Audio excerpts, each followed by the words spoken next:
Приветствую вас, дорогие друзья, уважаемые гости и подписчики моего канала. Прямо сейчас со мной на связи украинский философ Сергей Датюк. Сергей Аркадьевич, приветствую вас. Добрый день. Волнительный период на этом этапе войны, в этом промежутке, в этом диапазоне принятия решений. Съездил Зеленский в Америку, и, в общем-то, как из рога изобилия пошли инсайды, а что там говорили за закрытыми дверьми, а как там так или иначе сформулировал Трамп в открытой части вот этой встречи. Но главное, чего все ждут, и, в принципе, чем была пропитана встреча Зеленского и Трампа, это ожидание Будапешта. И вот сегодня приходят новости о том, что, в общем, Лавров и Рубио не договорились встретиться между собой, чтобы договориться о встрече в Будапеште. И вообще Будапешт становится под вопросом.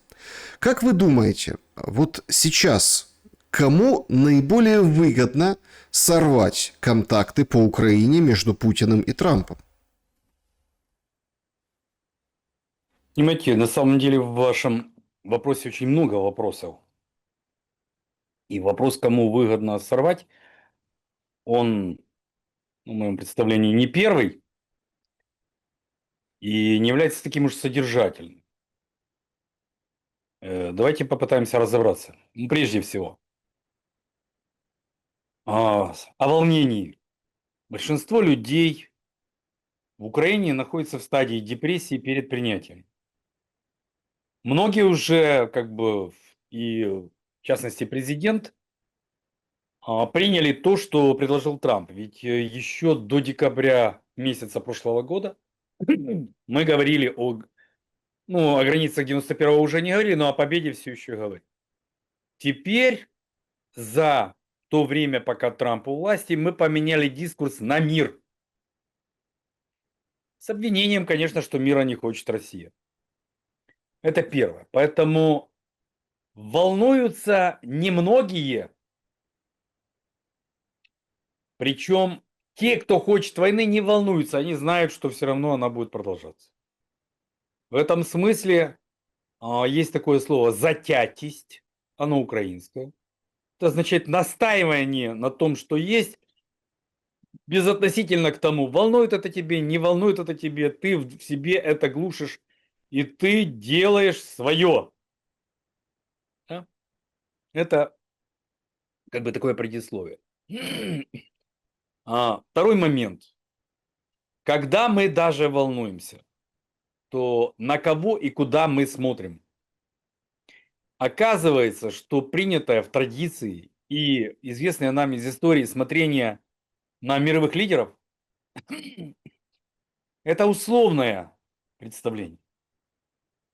Если хотите, давайте посмотрим на метафору Второй мировой.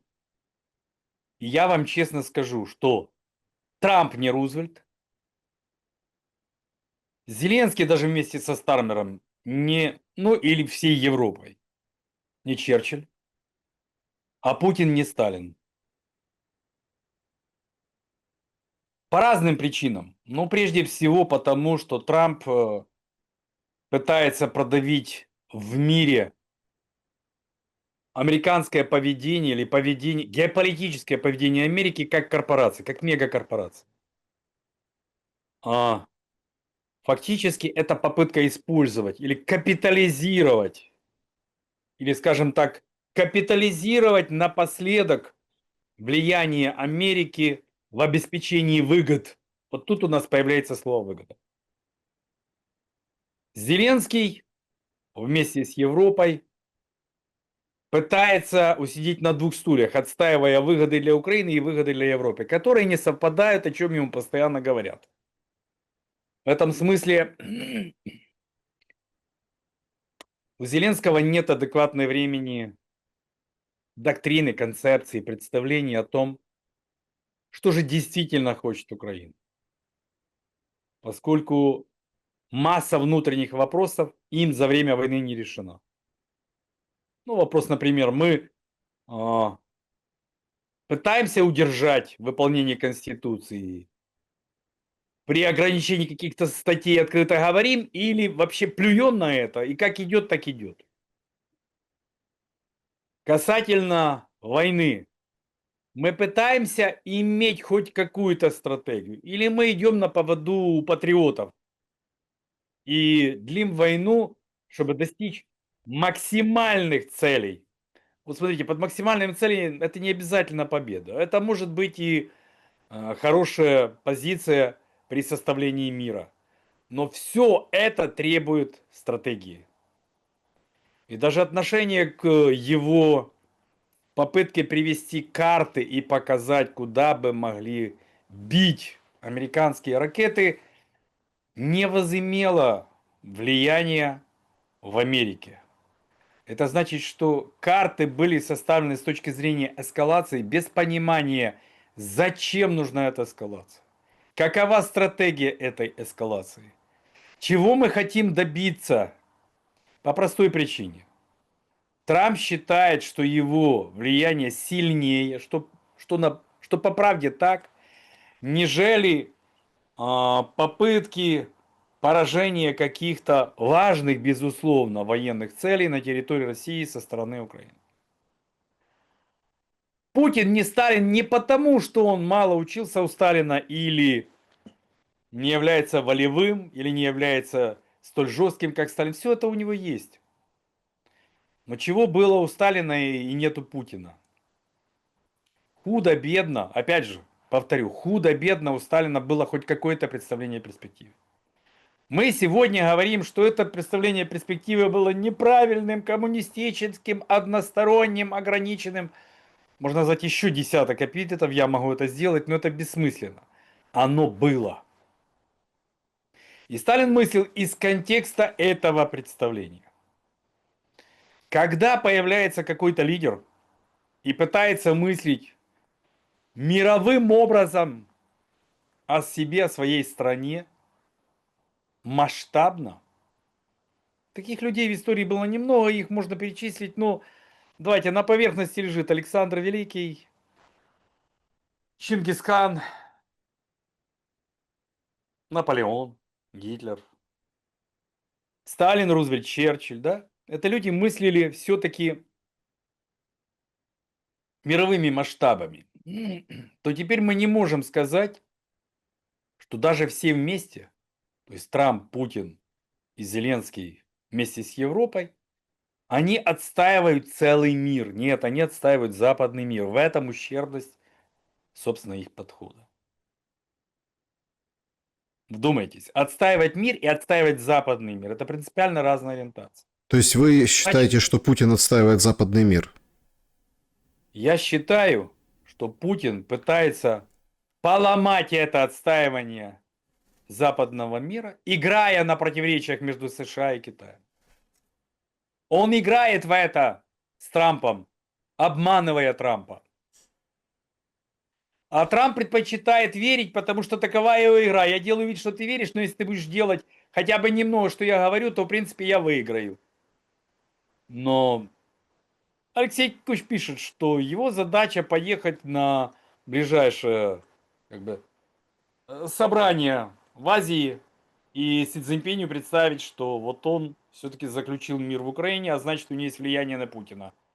Путин не хочет позволить это сделать. Это значит, что никто из участников этих переговоров не вышел на позицию целого мира. Поэтому их игра мелкая. Ну тогда Другое дело, получается, если... подождите, просто если вот мы возьмем вашу рамку и масштаб вашего изложения, получается, война в Украине это вообще, ну там, пыль, вообще мелочи, мелочи от мелочи. Смотрите, как мелочь, как пыль можно рассматривать все что угодно, но мы же говорим в контексте переговоров. Говорю прямо, в этих переговорах не хватает Си Цзиньпиня. Поскольку он не приглашен, то это не отстань... Ну и Моди, да? Ну индийского лидера, да? Не хватает. Если бы это был разговор Трампа, Моди, Си Цзиньпиня, Путина и Зеленского, да, такой разговор имел бы шанс. Но разговор на троих – это разговор по поводу западной цивилизации. И Путин тут выступает как, ну, условно говоря, хитрый игрок. А вот что вы мне дадите, если я сыграю западную игру? А? Ничего не хотите? Хотите меня провести? Ну так, до свидания. Так, а правда хотят же провести. Ну постойте, ну так вот это и есть проблема. Наша проблема в том, что мы так и не поняли, что происходит. Так и не продемонстрировали. Что мы пытаемся преследовать даже не европейскую, а украинскую выгоду. Вот то, что у вас появляется, да, выгода в вашем вопросе. Вот это и есть проблема. Никто не разговаривает масштабно, раз. Никто не разговаривает с точки зрения мира, два. Никто не разговаривает с точки зрения мирового блага, три. Это не позволит, что бы там ни произошло. Даже если Украина с Россией остановят войну, это не будет означать прекращение войны, потому что они не вышли на необходимый масштаб для того, чтобы вообще говорить о перспективе, причем мировой, не украинской, не украинско-российской, не европейской, не западной, а мировой. То есть им, ну или на Украине, 4 шага надо сделать, чтобы оказаться в этой позиции. И этого представления сегодня нет. Давайте мы сейчас поговорим об Украине и о войне, и об украинцах, и о перспективах. Но меня интересует вот такой момент. Позвольте с вами отчасти не согласиться по поводу представлений о мире и, ну, скажем так, мировом О мире как разговоре. не войне или о мире как в целом? Смотрите, вы в том-то и дело, может быть, в этом и ошибка. Вы как-то смотрите с позиции Америки, вот этого взбалмошного Трампа, ну, взбалмошного по риторике прежде всего. Мы видим, что есть все-таки, прослеживается его какая-то линия движения, но вы говорите, никто не говорит о мире в целом, да? Так говорят, Да. да, говорят. Путин и Си Цзиньпин говорят о глобальном управлении, говорят о том, как жить до 150-170 лет, говорят о ценностях традиционных, ну так называется такое клише, да, говорят о, скажем так, равных полюсах, игроках и, в общем, принятии друг друга. Да, возможно, вы и будете правы, раскритикуете, что это все на ооноцентричных каких-то началах, ну, формат этого разговора, но по сути он же есть. Смотрите, ооцентричные начала умерли по той простой причине, что ООН в названии своем, хоть на каком языке, содержит представление о том, что это объединенные нации. Нации мертвы. Но очень много людей, которые являются носителями этой ценности. И пока таких людей достаточно много, он никуда не денется.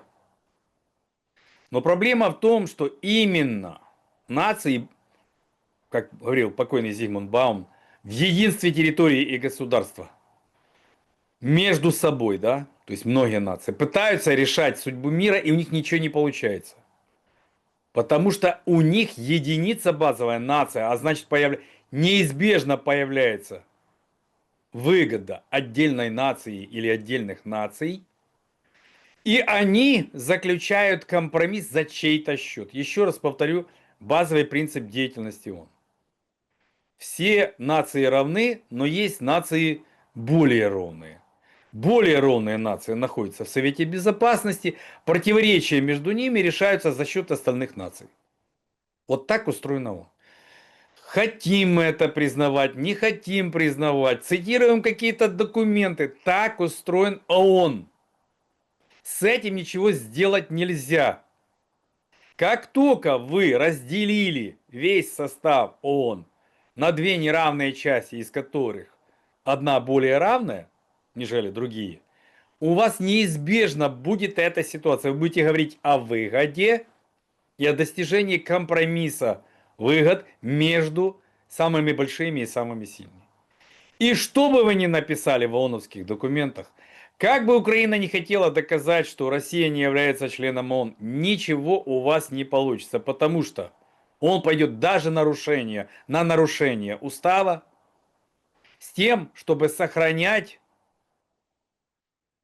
какое-то равновесие. Ну, систему, да. Да.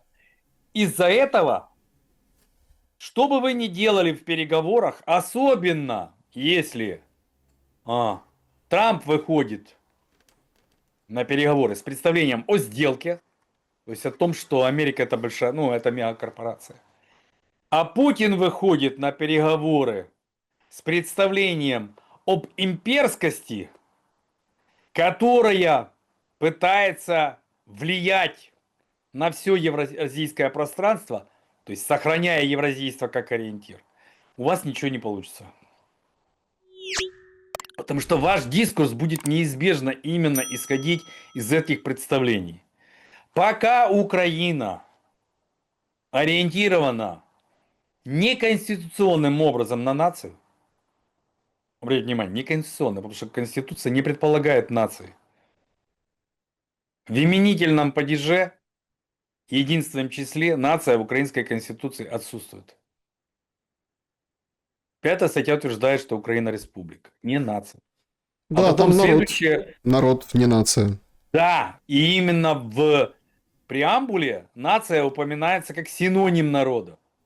Потом, как бы, что республика или, ну, не республика, государство способствует всяким нациям, а в статье про язык сказано, перечислено, что русский язык. Но Путин воюет именно потому, что мы не придерживаемся Конституции. Ну так а И кто мы, доктор? Подождите. Украина не готова это признать. Никто никому не доктор. Украина действительно не придерживается Конституции и не может это признать. Почему? Ну вот смотрите, Что много же почему? вот этих разговоров о том, А, что давайте перепишем Конституцию, там, конституанту примем, в общем, как-то вот переформатируемся, Есть переделаемся. десяток причин, я назову первые три. Первое, Конституционный суд абсолютно устранился. И, в общем-то, после как бы войны должен быть арестован в полном составе для расследования о том, почему так произошло, почему они не выполняли то, что им положено по Конституции. Второй момент. Президент перестал выполнять функции гаранта Конституции. Третий момент. Некоторые влиятельные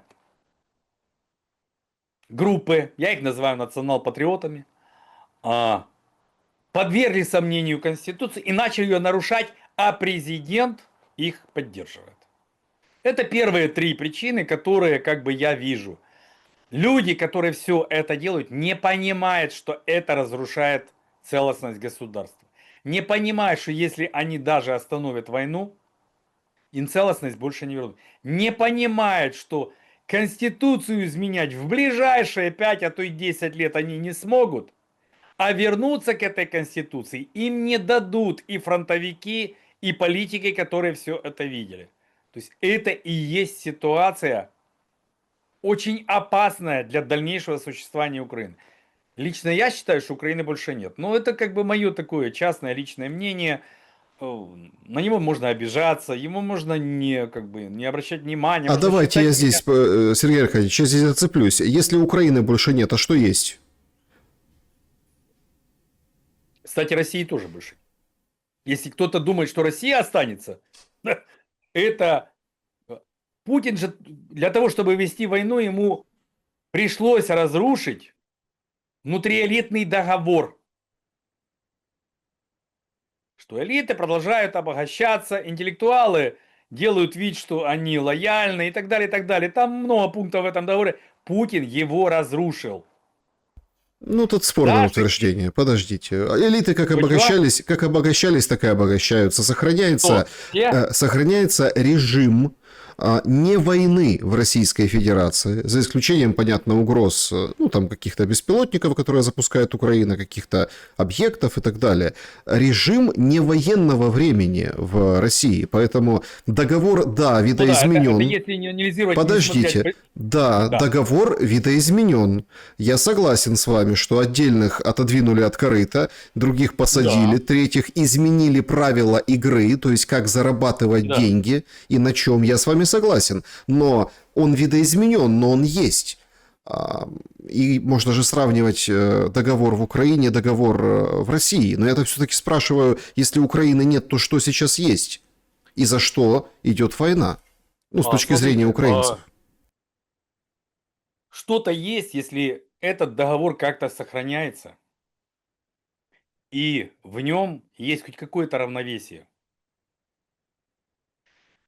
Если утверждать только, что неравновесие в Украине, а в России ее нет, ну так вы ничего не будете понимать. Вы просто становитесь на одну из сторон и утверждаете, что только одна сторона разрушена. Это разговор в пользу России, например. Ну, то есть разрушена только Украина, а Россия как бы процветает. Это Не-не-не, разговор в пользу России. я хочу сразу обозначить, смотрите, здесь никто не говорит. Да, Россия тоже претерпевает и изменений, и разрушений, и там тоже гибнут люди, и там Александр, тоже смотрите, гробы. Но мы-то с вами украинцы, поэтому мы говорим об Украине. Я вот об этом. Ваша аудитория в большинстве своем русскоязычная. И если бы я становился на позицию России, то как бы набор смотрителей в наших с вами эфире был бы очень большой. Но что происходит, если ты не становишься на позицию России, а становишься на позицию Украины? Ну, как бы вы не приглашаете в эфир. А что происходит, если ты не становишься ни на позицию Украины, ни на позицию России? Ну, например, как Алексей Арестович. Пытается выйти во внешний масштаб, более крупный масштаб. Падают его просмотры на вашем канале. Сравните просмотры на вашем канале и в тот же момент того же видео на его канале. Вы будете удивлены. Нет, это нерелевантная статистика. Нет, подождите. Вы делали нет. это? Вы делали. Это У нас параллельно и идут что? стримы. Смотрите, здесь дело не в этом. Подождите. Смотрите, падают просмотры. Мы же говорим сейчас о сути. Вы говорите, для вас Украины больше нет. Да, то есть, а если ее больше нет, то на какой вы стороне? Нет, я не так говорю. Я говорю, что нет Украины и нет России. Хорошо, тогда на какой вы стороне? Но нам удобно в этом пространстве на русском языке, нам удобно рассуждать о том, что нет Украины. Но мы же не хотим рассуждать, что России тоже нет, потому что большинство ваших зрителей обидятся, назовут меня идиотом, не понимающим ничего и так далее, и так далее. Я хочу сказать, что мне плевать. Я не стремлюсь. Смотрите, в прошлый раз вы уделили этому большой кусок времени, все вас поняли. Да. Сергей Аркадьевич, все вас поняли. Смотрите, рассуждение об аудитории, да, это же не предмет нашего с вами разговора. Вы же сами задали очень классную большую рамку, понимаете? Но вы же пытаетесь защищать следующую позицию. В России договор переоформится, но он все еще есть, у нее перспектива лучше. В Украине договор уничтожен, ее практически нет, ее перспектива хуже. Нет, это не так. А как? Я же вам это обрисовывал. Из этой войны,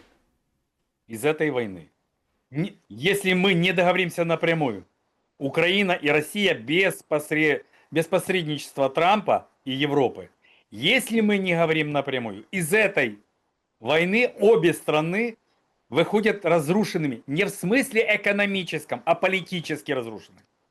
Потому что обе стороны сейчас не понимают, что разрушена не просто экономика, она отстраивается. Не просто политика. В России происходит смена Путина, происходит транзит, приходят другие люди, на Путина сваливают всю вину, и дальше может покатиться все. Не-не-не-не. Разрушено гражданское общество России намного хуже, чем гражданское общество Украины. Из этой войны Россия в целостности не выйдет. В целостности какой? А в той, которой была до войны. Все просто думают, что это территориальная целостность, когда люди говорят о целостности. Смотрите, это же очень примитивно сводить все к территориям. Территория Востока или Дальнего Востока Украины по-прежнему может быть политически в составе России, но там будут жить китайцы. И никто об этом думать сейчас публично не хочет. Понимаете, в чем трагедия? Я думал немножко позже. Трагедия чья? Вообще этой войны. У нас есть такой Ващук. Это человек, который называет себя бизнес-омбудсменом. Работает при офисе и как бы отвечает за коммуникацию бизнеса в Украине. То есть это фактически вот тут кирпичик того договора, о котором мы сейчас рассуждаем. Вы клоните в Россию, я клоню в Украину. Это так, это бывает так. Не важно. Что значит клоню в Россию? Тему разговора. Сергей Аркадьевич. Клоните. Я предлагаю обсудить Украину. Вы говорите, Украину нельзя обсуждать без России. России тоже плохо. Окей. Да, потому что вы сбиваетесь для русскоязычной аудитории. Вы обсуждаете, как плохо в Украине. И это неравновесный разговор. Нет, у меня нет задачи делать равновесный разговор. Я украинец, Тогда мне давайте интересно, говорить смотрите, на две я стороны. украинец, мне интересно, что с Украиной.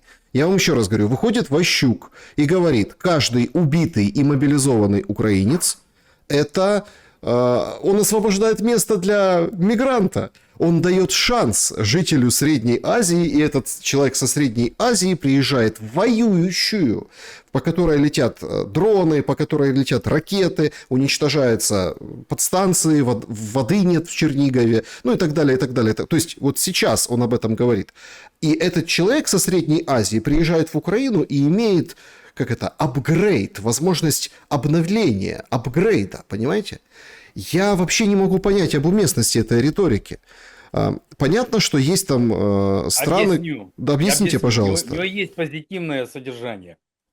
Нам что-то надо делать с национал-патриотами и уже с националистами. Надо их как-то разубеждать в том, что концепция нации перспективы не имеет.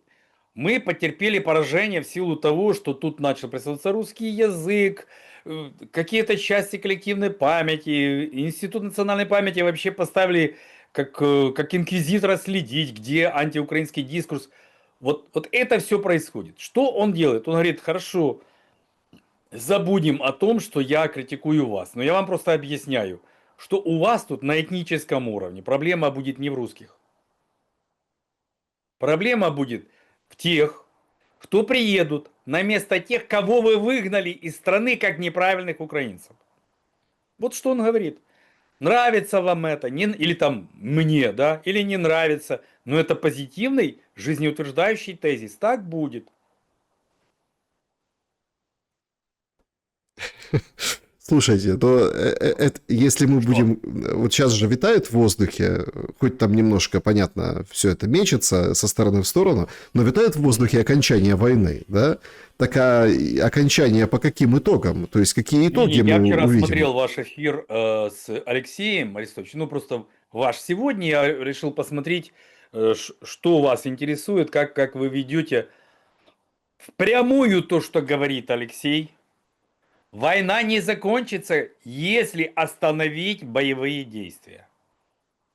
Пока не будет изменен, ну он говорит, проект Украина, я бы сказал и проект России. То есть я предполагаю, вот я открыто предполагаю, что без напрямую переговора об изменении содержания российской и украинской конституции, общих переговоров, война закончиться не может.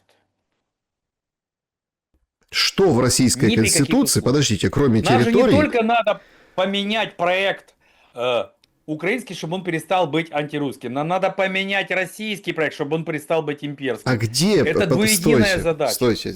Нет, Она не может в быть российской решена только за счет, конституции нет поражения идеологических... Украины или некого компромисса Украины. Это ничего не даст. Россия снова будет наступать. В российской конституции нет претензий к украинскому существованию. Да, есть на территории претензии, которые после этого референдума, который там не признается, да, на международном уровне, но нет к существованию Украины претензий в конституции. Понимаете? Вот вы говорите, мы не живем по конституции, но давайте садиться и Вы разговаривать. пропадаете, поэтому мне сложно слышать, что вы говорите. Ну, есть такие, да, там перебои со связью. Но смотрите. Да. Так что, в чем главный тезис? Тезис Что мы главный. должны понять? Если мы не живем по Конституции, то почему на двухсторонних, без посредников переговоров, украинцы и русские должны обсуждать свои конституции? Потому что Россия тоже не живет по Конституции. Так же, как и Украина. Есть чисто страновые традиции. Ну, вот у страны Украина есть традиции национализма, которые через корпорацию националистов идут вразрез Конституции. В России есть империалисты, которые реализуют свою независимо от Конституции. Если мы это урегулировать не сможем, то даже если договоримся об изменении Конституции двух стран, война будет продолжаться. Ну, Вот поэтому я говорю, что должны говорить группы интеллектуалов, элиты. Они должны даже не на конституционном уровне, на уровне коммуникации договориться, как мы видим дальнейшую перспективу. Если договоримся, у нас будет мир. Не договоримся, даже если поменяем Конституцию, ничего не поможет. Есть в продолжении этого разговора, вот смотрите, ведь очень классно выходить и говорить ничего не поможет. И остановка войны, ну, вот боевых действий имеется в виду, да, вот не означает окончание войны. Это такой расхожий тезис, поэтому все такие, война не закончится, ничего не закончится, и все в этом убеждены. Но тут же есть ключик к этому пониманию процессов. Он как раз-таки вылетел изо рта Трампа. Трамп говорит, значит так, давайте вот как есть, да, солдаты собираются, идут домой к семьям, а история рассудит. С точки зрения, ну, кто-то говорит, что это сбрасывание ответственности, это Трамп вот это вот метается, то есть он там на стороне Путина одни верят, это пропагандистский шум. Но я вижу в этой формулировке «история рассудит» конкретный путь, где условно украинская среда, давайте я максимально нейтральное общее слово возьму, ну, чтобы не биться об термины, украинская среда и российская среда, разделенная некой силой, да, вот силой утрат от войны, давайте так возьмем. Все горюют, все хоронят своих мертвецов, все, собственно, делают рефлексию. И история исторически даст ответы нам, а чей проект сильнее. Почему не пойти по этому пути? Ну, почему же не пойти? Мы можем пойти по этому пути и, скорее всего, пойдем. Только Украина будет с Европой, Россия будет с Китаем, и мы неизбежно столкнемся уже в более крупном виде.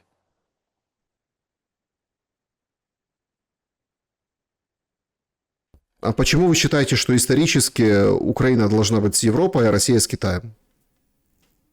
Потому что Украина сама не думает без Европы. А Россия сейчас оказалась в очень ослабленном виде. Она пытается думать, но в реальности, в действительности, в военном плане, в экономическом, политическом, она без Китая уже ничего не может. Увы. Кстати, если вы хотите об этом с россиянами поговорить, они тоже будут отрицать то, что я говорю. Ну, опять-таки, может, не может, давайте, собственно, сравним тогда позицию Трампа, да, наложим ее, получается, на реальность. Смотрите, просто у вас сквозит вот эта история, что а мы, а они, и на этом балансе вы пытаетесь, ну сравнивают же сравнимое. Ядерное государство сравнивают с ядерным государством. По количеству вооружений населения сравнивают с примерно такими же. Украина же изначально в роли Давида, а не Голиафа. Поэтому здесь вызывает противоречие, там, допустим, ваша позиция, что давайте зеркалить Украину и Россию, а всех посредников отметем. Ну, чтобы они друг друга осмотрелись как в зеркало. Давид и Голиаф – это пример стратегии при условии, что одна сторона сильно верит в перспективу, да, божественную, неважно какую, масштабную. Ну, с одной стороны, Бог, да. К Украине это неприменимо. У Украины нет масштаба, ну, как бы, некоторой масштабной веры. Вера в нацию не масштабна. Поэтому Украина, ну, никак не вписывается, ну, Украина, Россия никак не вписывается в пример Давида и Голиафа. По той простой причине, что масштаба мышления у нее не хватает. Стратегического мышления у нее нет. Поэтому она вынуждена будет постоянно быть в субстратегии Европы, в субстратегии США и как бы терять и жертвовать вот этой своей нестратегической позицией. Есть ли у России представление о мировых смыслах, мировых перспектив? Тоже нет. Если бы были, можно было бы как-то наладить договор с людьми из них. А так как не говоришь, ты видишь просто людей, ну, жестко включенных вовнутрь пропаганды своей и даже не пытающихся это рефлексировать. Вот это проблема. То есть ты встречаешься с человеком из России, такое впечатление, что ты говоришь не с человеком, а с пропагандой. Ну, этот разговор быстро заканчивается. Увы. Ну, эти впечатления взаимные. И мы понимаем, почему.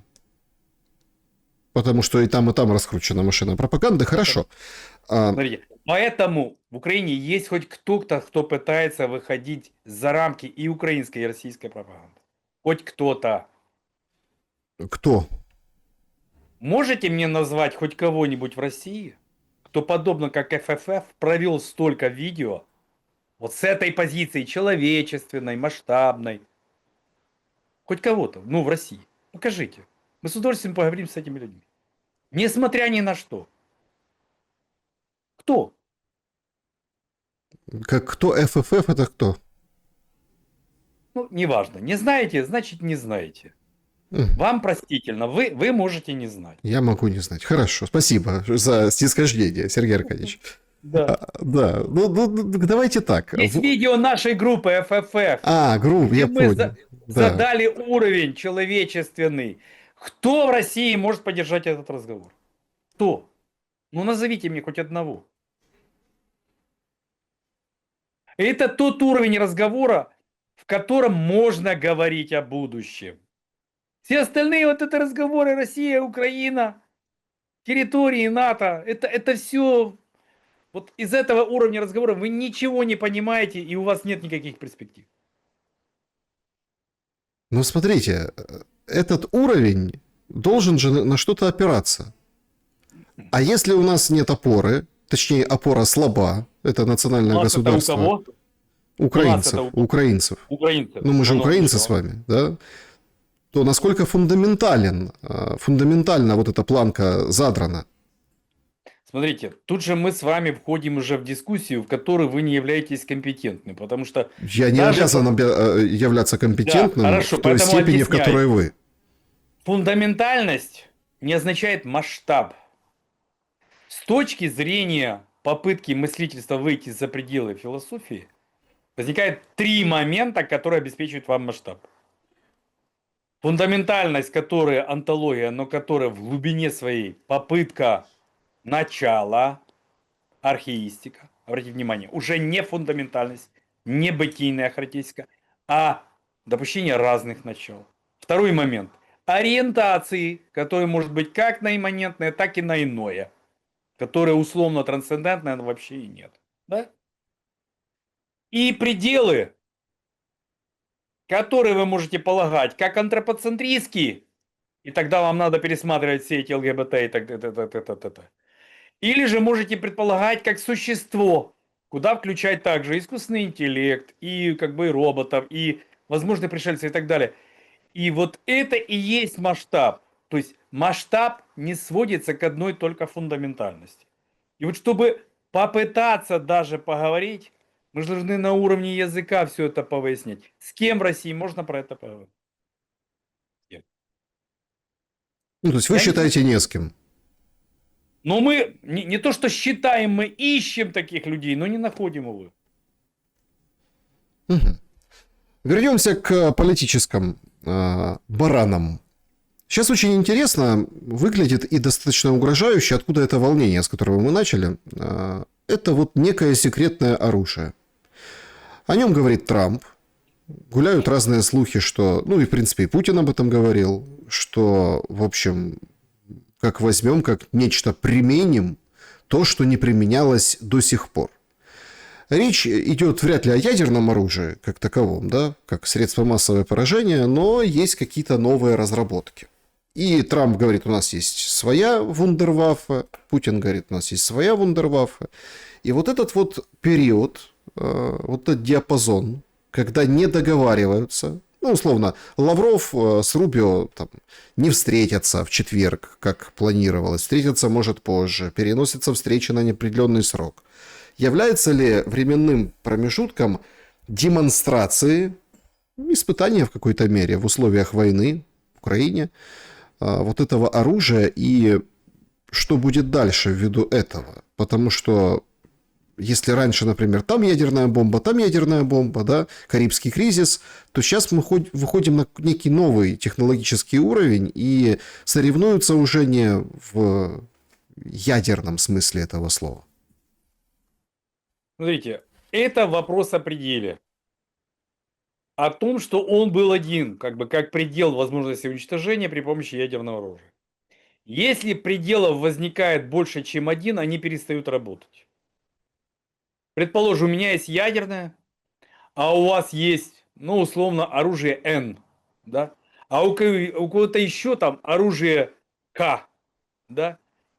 Они не а, демилитаризируют друг друга. То есть ядерное сдерживание становится сдерживанием многофакторным. То есть у меня ядерка, а у вас оружие К, у него оружие Н, и мы как-то сдерживаем друг друга. То есть с точки зрения сдерживания ничего не меняется. Если у кого-то появляется новое оружие, которое точно так же или лучше, или хуже умеет уничтожать другое, это ничего не меняет в пределах. Вы все равно вынуждены будете договариваться с точки зрения совместности человечества. Если вы не договариваетесь, то по большому счету никакой разницы, кто каким оружием другого уничтожать, нету.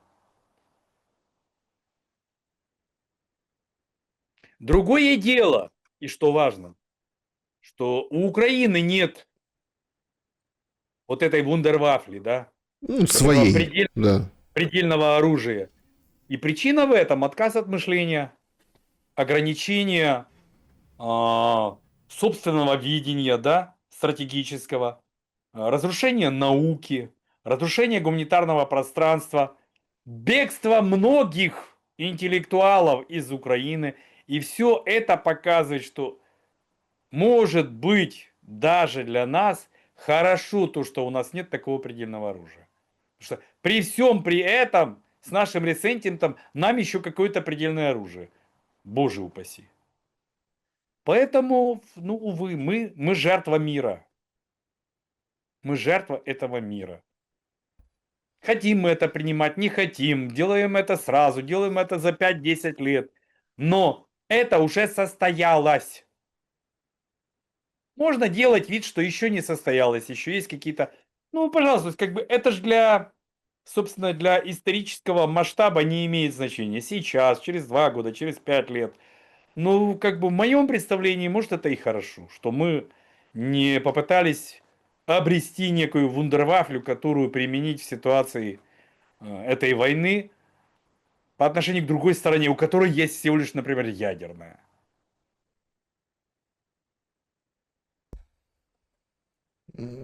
Как вы думаете, а есть такое, гуляет мнение, что понятно, что это, конечно, там звучит из уст, например, там певца, да, но тем не менее, хоть какого-то, кто-то его слушает, кто-то слушает его песни, там я имею в виду Олега Скрипку, который говорит о том, что военные, вот будущие украинские политики, надо никого не пускать в политику, кроме военных. Более того, он поддерживает военный переворот.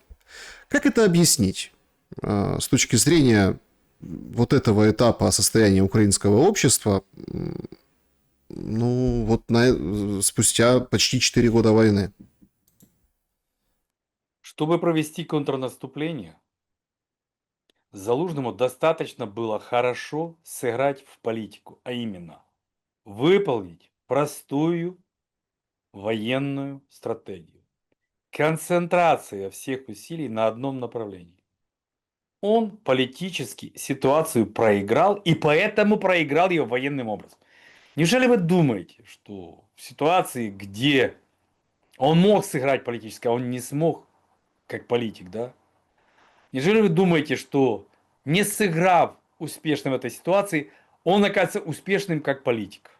Почему вы думаете, что если у Зеленского в очень многих пространствах представлений пустота, ну, например, он не понимает, зачем Конституция, почему так важно удерживать ему, как гарантию Конституции, конституционный строй. Он не понимает, что каждый день выступая, он превращается в реакционера, он, как бы, у него отсутствует стратегическое представление. Ну, то есть масса вещей. Неужели вы думаете, что у Залужного все это есть? В этом смысле приход к власти военного, мы так понимаем, Залужного, ничего не изменит. Ничего. Поэтому, ну, не то чтобы я был против Залужного или за.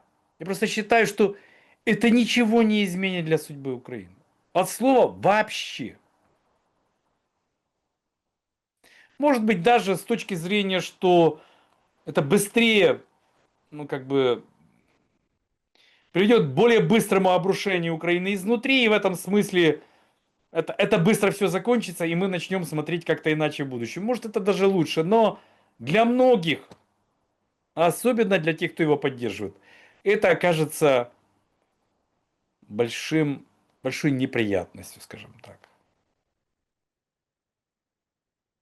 Сергей Аркадьевич, в общем, ввиду того, что мы обсудили выше, крайне важно, чтобы вот мы завершили таким комментарием для людей, чтобы разъяснить вообще дальнейшие перспективы. Зеленский сделал совместное заявление с европейскими лидерами.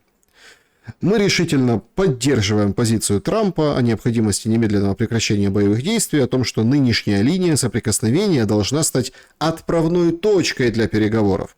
Мы ясно понимаем, что Украина должна занимать максимально сильную позицию до, во время и после любого перемирия. Должны усилить давление на экономику и оборонную промышленность России, пока Путин не будет готов к миру. Мы разрабатываем меры по использованию всей стоимости заблокированных суверенных активов России, чтобы Украина получила необходимые ресурсы. Что скажете по поводу этого заявления? Это заявление направлено на эскалацию, на действительно имеет перспективу остановки войны, как боевых действий, да? Или это практически крик или такая прелюдия, условной капитуляции. Потому что Давайте я вам скажу так, да, смотрите, одно и то же, того, а оценки могут быть разные. Для того, чтобы говорить о будущем, любой политик, любой общественный деятель, любой философ, военный, священник должен угадать хотя бы одно слово из будущего. То, что я слушал, показывает, продолжается движение в рамках архаического дискурса, который и привел к войне. Может ли такой дискурс хоть что-то говорить о будущем? Ни в коем случае. Там нет ни одного слова из будущего, на котором можно состроить своим вниманием и сказать, да, вот через это мы можем как-то выскользнуть. Поэтому это ни о чем. Да, я понимаю, как это звучит. Я понимаю, что это критика. Но это критика не только в отношении президента, а критика в отношении всей элиты, не только украинской, европейской, но в том числе и американской. Чтоб говорить о будущем, надо угадать хоть одно слово из будущего. Лучше 2 или 3. Но это уже сверхзадача. Пока ты не угадал ни одного слова, ты говоришь не о будущем. Я надеюсь, что я понятно ответил. Теоретически. Это же научный метод. Называется Если вы хотите, во-первых, теоретически это неплохо, потому что если вы строите что-то новое, а будущее после войны это всегда новое, вы должны предъявить теорию этого нового. Мы же как бы не просто ля-ля-ля говорим видео, мы еще и книжки издаем. То есть у нас эти слова еще записаны, да? Новая архитектура человечества, да? Доктрина, институция. Это все не просто бла-бла-бла. Это все текстуально зафиксированные слова. Хотите разобраться, читайте книжки. Или вы хотите, чтобы я вам их сейчас пересказал? Нет, я не книжки хочу, чтобы вы пересказали. Тогда о чем Теоретически мы говорим? остановка... Это несерьезный подход к очень серьезной проблеме. Назовите 3 плюса и 3 минуса, если взять и гипотетически взять и остановить боевые действия по линии фронта. 3 плюса чего? От остановки войны по линии фронта. Понятно. Мы думаем, что у нас только один фронт, где идет война дронов и всех остальных. Нет, у нас не один фронт. Некоторые фронтовики у нас раскалывают фронт и наш тыл. Это наш второй фронт. Некоторые внутри Украины производят раскол по поводу выполнения Конституции. Это наш третий фронт. Некоторые пытаются загнать в НАТО и в ЕС, показывая, что в геополитическом плане Украина не является самостоятельным игроком. Это наш четвертый фронт. Я могу дальше продолжать. Вам это интересно? Так боевые действия. Остановка. Активизирует, получается, все остальные фронты? Объясняю. Остановка боевых действий на одном фронте не означает остановку боевых действий на других фронтах. Мы сейчас пока не хотим об этом говорить, но это будет. Вы готовы к этим фронтам? Другим? Второму, третьему, четвертому? Сколько людей, которые это обсуждают, Послушайте, говорят так про это? мое видение и понимание вообще всего происходящего заключается в том, что пускай давайте будем воевать на вот этих фронтах, чем убивать друг друга в посадках, в окопах дронами, обстрелами, без света, без Это воды, без газа. кажется. Это вам так кажется. Сейчас к вам прилетают и то, как бы по принципу рулетки, да, российские ракеты и дроны.